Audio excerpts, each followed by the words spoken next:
Alphabetical है यहाँ पर NKCE। NKCE ये क्या है? अल्फ़ाबेटिकल है। उसके साथ में हमें क्या होने होना है? नंबर याद होने होना है।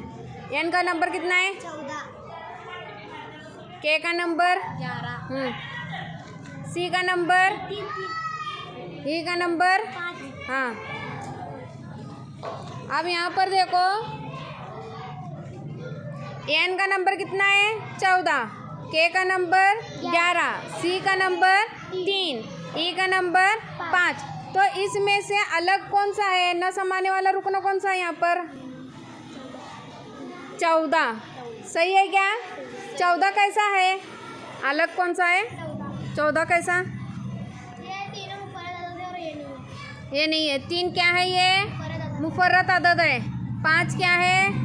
मुफर्रद अदद है। 11 क्या है? मुफर्रद अदद है। और 14